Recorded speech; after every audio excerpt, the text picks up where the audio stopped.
প্রিয় শিক্ষার্থীরা, আসসালামু আলাইকুম। তোমরা সবাই কেমন আছো?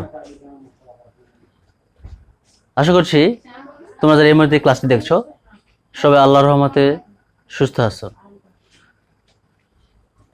লক্ষ্য করো, বল অধ্যায় থেকে রাজশাহী বোর্ড 2019-এর একটি সৃজনশীল প্রশ্ন এখানে দেওয়া আছে। উদ্দীপকটা সুন্দর করে আগে দেখবা। এখানে এটা ভূমি থেকে 50 মিটার উচ্চতায় একটি 10 গ্রাম ভরের গোলাকার একটি বস্তু আছে এবং একই উচ্চতা 50 মিটার দূরে আরেকটা বস্তু, সেটা হচ্ছে 20 গ্রাম ভরের। এখানে বলছে M1 বস্তুর কার্যকরী বল, এই বস্তুটার কার্যকরী বল 0.078 নিউটন এবং M2 বস্তুর কার্যকরী বল 0.039 নিউটন। এখন বলছে যে সাম্যবল কাকে বলে। লক্ষ্য করো, সাম্যবল কাকে বলে, এটার সংজ্ঞা চেয়েছে 1 মার্কের। তোমরা লিখবা, কোনো বস্তুর উপর একাধিক বল ক্রিয়া করলে, কোনো একটা বস্তুর উপর একাধিক বল ক্রিয়া করলে যদি বলগুলির লব্ধি শূন্য হয়, অর্থাৎ বস্তুটি সাম্যাবস্থায় থাকে, তাহলে সেই সকল বলকে সাম্যবল বলা হয়। খ নম্বর প্রশ্ন দেখো, যে বস্তুর ভর ধ্রুব হলে ওজন ধ্রুব নয়, ব্যাখ্যা করো। এখানে এই যে ধ্রুব শব্দটি তোমাকে একটু বুঝতে হবে যে ধ্রুব শব্দটি বলতে কি বোঝানো হয়। এই ধ্রুবটা কি? বস্তুর ভর ধ্রুব হলে, লক্ষ্য করো, অর্থাৎ ধ্রুব মানে পরিবর্তন নয়, ধ্রুব মানে ফিক্সড।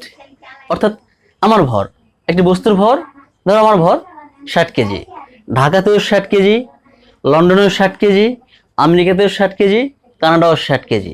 এটা হচ্ছে আমার বস্তুর ভর, এটা হচ্ছে ধ্রুব। কিন্তু আমার ওজন ঢাকাতে যেটা ওজন কত হবে, আমার ঢাকাতে ওজন হবে, এটা ডিপেন্ড করে মূলত, মনে করো যে বস্তুর অবস্থানের উপর, অর্থাৎ বস্তুটি পৃথিবীর কোথায় অবস্থিত। আমরা জানি যে পৃথিবী সম্পূর্ণ গোলাকার নয়, তাহলে একটু যেখানে দূরত্ব কম, অর্থাৎ পৃথিবীর কেন্দ্র থেকে যেই পরিধিতে, হ্যাঁ, পৃথিবীর কেন্দ্র থেকে এই যে ধরো এখানে একটা বস্তু আছে, দূরত্ব কম, এটা মেরু অঞ্চল, এবং দূরত্ব বেশি, ব্যাসার্ধ বেশি, অর্থাৎ পৃথিবীর যেখানে ব্যাসার্ধ কম সেখানে মেরু অঞ্চল, আর যেখানে পৃথিবীর ব্যাসার্ধ বেশি সেই অঞ্চলকে বলা হয় বিষুবীয় অঞ্চল। আচ্ছা, তাহলে এই যে সকল স্থানে পৃথিবীর মেরু অঞ্চলে বস্তুর ওজন বেশি এবং একই ভরের বস্তুর পৃথিবীর বিষুবীয় অঞ্চলে, হ্যাঁ, ওজন কম। তার মানে আমি যদি মেরু অঞ্চলে অবস্থান করি, আমার যে ওজন হবে, বিষুবীয় অঞ্চলে যদি অবস্থান করি তাহলে অবশ্যই এই মেরু অঞ্চলেতে ওজনটা কম হবে। অর্থাৎ এটাই বোঝানো হচ্ছে যে বস্তুর ভর ধ্রুব হলে, অর্থাৎ বস্তুর ভর পৃথিবীর সবখানে, মেরু অঞ্চলে, বিষুবীয় অঞ্চলে, সব পৃথিবীর সব যে কোনো অঞ্চলেই বস্তুর ভরটা ফিক্সড, ধ্রুব, কোনো পরিবর্তন নেই। কিন্তু ওজনটা অবশ্যই মেরু অঞ্চলে বেশি এবং বিষুবীয় অঞ্চলে কম। তাহলে এটাই বলা হচ্ছে যে বস্তুর ভর ধ্রুব হলে ওজন ধ্রুব নয়, অর্থাৎ ওজন পরিবর্তনশীল। এই কথাই তোমরা একটু গুছিয়ে লিখবা যে পৃথিবী সম্পূর্ণ গোলাকার নয়, পৃথিবী সম্পূর্ণ গোলাকার না হওয়ার জন্য পৃথিবীর ব্যাসার্ধ সর্বত্র সমান নয়। পৃথিবীর ব্যাসার্ধ যে অঞ্চলগুলোতে কম সেই অঞ্চলকে বলা হয় মেরু অঞ্চল, এবং পৃথিবীর যে ব্যাসার্ধ যে অঞ্চলগুলোতে বেশি, হ্যাঁ, সেগুলো বলা হয় বিষুবীয় অঞ্চল। মেরু অঞ্চলে বস্তুর ওজন কি বেশি, কারণ এখানে অবশিষ্ট ত্বরণ মান জি এর মানটা সর্বোচ্চ, এই জন্য এখানে বস্তুর ওজনটা বেশি, এবং এখানে অবশিষ্ট ত্বরণের মানটা সবচেয়ে কম, এই জন্য বিষুবীয় অঞ্চলে এখানে কি ওজনটা কম। অর্থাৎ মূলত এখানে কিন্তু আকর্ষণীয় যে একটা বিষয়, এখানে কেন্দ্র থেকে দূরত্ব কম হওয়ার জন্য পৃথিবীর কেন্দ্র এই বস্তুটাকে বেশি আকর্ষণ করবে, আর দূরত্ব বেশি হওয়ার জন্য পৃথিবীর কেন্দ্রটা এই স্থানের বস্তুকে কম বল আকর্ষণ করবে। বিষয়টা এরকমই, যত দূরত্ব থাকে মানুষ তত তার প্রতি আকর্ষণটা কম থাকে, অর্থাৎ, হ্যাঁ, সম্পর্কটা তখন লঘু হয়। আর যত কাছাকাছি থাকা যায় সামনে থেকে তত সম্পর্ক কি হয়, গাঢ় হয়। বিষয়টা এরকমই, মনে রাখতে পারো যে এমন বস্তুর উপর বায়ুর ঘর্ষণ বল কত। অর্থাৎ এই এমন 10 গ্রাম ভরের বস্তুটা যখন আমরা ছেড়ে দিব, হ্যাঁ, 50 মিটার নিচের দিকে আসবে, তখন তো বাতাসটা একটা বাধা দেবে। এই বাতাসের ঘর্ষণ বলটা নির্ণয় করতে হবে। আমরা জানি এই বিষয়টা, অবশ্যই একটা সূত্র জানতে হবে এখানে, যে আমরা জানি আমরা জানি এফ সমান F1 প্লাস Fk। লক্ষ্য করো এই এফ হচ্ছে প্রযুক্ত বল, কোন একটা বস্তুর প্রযুক্ত বল সমান এই F1 হচ্ছে কার্যকর বল এবং Fk হচ্ছে ঘর্ষণ বল। সেটা চেয়েছে ঘর্ষণ বল অর্থাৎ Fk এর মানটা চেয়েছে। তাহলে এখানে প্রযুক্ত বল বিষয়টা কি এটা একটু বুঝতে হবে। এখানে প্রযুক্ত বলটা হচ্ছে এই বস্তুর প্রযুক্ত বল মানে বস্তুটার ওজন। এখানে প্রযুক্ত বল বলতে কি, বস্তুটা যখন ছেড়ে দেব তখন বস্তুটা কি একটা ওজনে নিচের দিকে আসবে। কত ওজনে আসবে? এফ মানে কি আমরা জানি, এফ মানে mg অর্থাৎ ওজন মানে ভর এবং অভিকর্ষ ত্বরণ।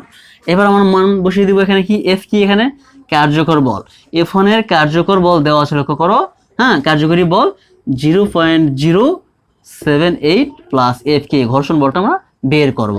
এবার লক্ষ্য করো এম এর মান কত, 10 গ্রাম। এটা কেজিতে পরিণত করো। তাহলে এখানে নোট করবে তুমি যে m1 সমান 10 গ্রাম অর্থাৎ 0.01 কেজি। এটা মান বসে দাও 0.01 আর অভিস্তরের মান 9.8, এখানে কি 0.078 প্লাস Fk। ঘর্ষণ বলের মানটা কি, Fk এর মানটা এখানে এটা থেকে মাইনাস করো, গুণ করে যেটা হবে সেটা 0.02 নিউটন। তাহলে বাতাসের অতএব Fk বাতাসের ঘর্ষণ বল 0.02 নিউটন। এটা হচ্ছে বাতাসের ঘর্ষণ বল। আচ্ছা লক্ষ্য করো ঘ নম্বর কি বলছে যে কোন বস্তুটি আগে ভূমিতে পড়বে। লক্ষ্য করো ঘ নম্বর বলছে কোন বস্তুটি, একই সময় যদি আমরা এই দুটি বস্তুকে ছেড়ে দেই তাহলে এ 10 গ্রাম ভরের বস্তু নাকি 20 গ্রাম ভরের বস্তু কোনটা মাটিতে আগে পড়বে। আমরা জানি যে যদি বাধা প্রয়োগ না করে, বাতাস বাধা প্রয়োগ না করে, তাহলে যে কোনো ভরের বস্তু সমান সময়ে সমান দূরত্ব অতিক্রম করে। কিন্তু এখানে একটা বিষয় যে বাতাস বাধা প্রয়োগ করছে, বাধা প্রয়োগটা করার জন্য কোন বস্তুর আগে পড়বো আমরা এটা বের করব। ওকে,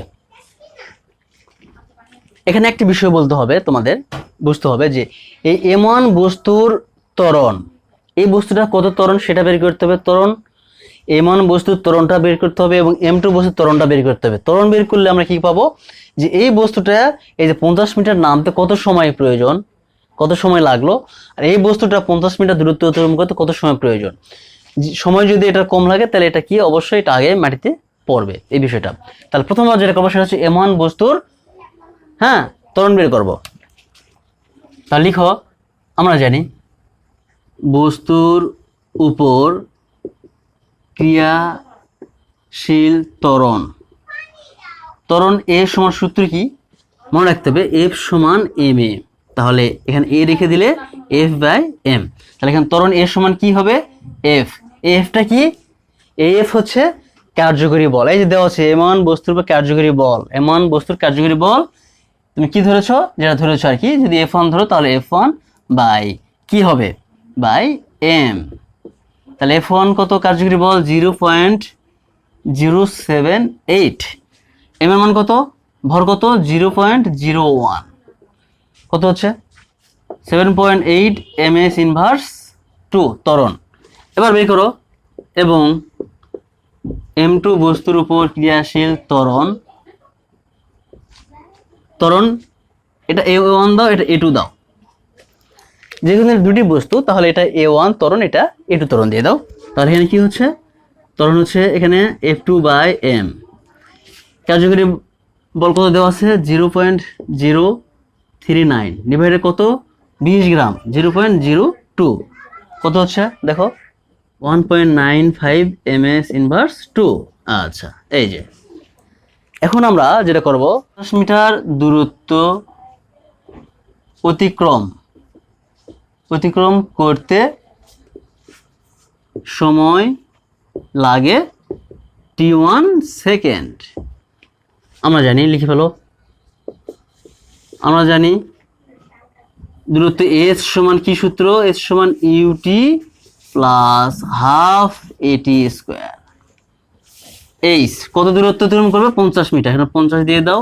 আদি বেগ যেহেতু বস্তুটা এখানে স্থির ছিল 0 গুণন টি, হাফ ত্বরণ আমরা যেটা বের করেছি ত্বরণ 7.8, মান বসে দাও 7.8 টি স্কোয়ার। আচ্ছা হবে 100 হবে, আর এখানে কত 7.8 টি স্কোয়ার। তাহলে টি স্কোয়ার সমান 100/7.8। হ্যাঁ, তাহলে টি সমান এটা ভাগ করে বর্গমূল করে দাও, কত হচ্ছে 3.58 সেকেন্ড। অর্থাৎ এই বস্তুটি মাটিতে পড়তে সময় লাগে 3.58 সেকেন্ড। M2 ভরের বস্তুটি মাটিতে পড়তে সময় প্রয়োজন T2 সেকেন্ড। আবার ধরি M2 বস্তুটি 50 মিটার দূরত্ব অতিক্রম করতে সময় লাগে T2 সেকেন্ড। সূত্র দিয়ে দাও, আমরা জানি H সমান T2, মান বসে দাও। হ্যাঁ, এখানে T2, এখানে ত্বরণ কত, ত্বরণটা আমরা পেয়েছি 1.95। তাহলে কত হবে এখানে হচ্ছে 100 আর এখানে হচ্ছে কত 1.95 T2 স্কোয়ার। তাহলে এখানে T2 স্কোয়ার সমান 100/1.95। তাহলে T2 মান কত হচ্ছে এখানে 7.16 সেকেন্ড। অর্থাৎ এই বস্তুটা মাটিতে পড়তে সময় লাগবে 7.16 সেকেন্ড এবং 10 গ্রাম বস্তুটি মাটিতে পড়তে সময় প্রয়োজন 3.58 সেকেন্ড। তাহলে এই বস্তুটি মাটিতে আগে পড়ছে। প্রিয় শিক্ষার্থীরা, কতটা বুঝতে পারছো আমি জানি না। এই সৃজনশীলটা রাজশাহী বোর্ড 2019-এর একটা প্রশ্ন ছিল। তোমার প্র্যাকটিস করলে অবশ্যই বুঝতে পারবে। আশা করি খুব জটিল নয়, বেশি বেশি প্র্যাকটিস করতে হবে। সবাই ভালো থাকো, সুস্থ থাকো, এই প্রত্যাশায় আজকে বিদায় নিচ্ছি। পরবর্তী ক্লাস দেখার আমন্ত্রণ জানিয়ে আল্লাহ হাফেজ।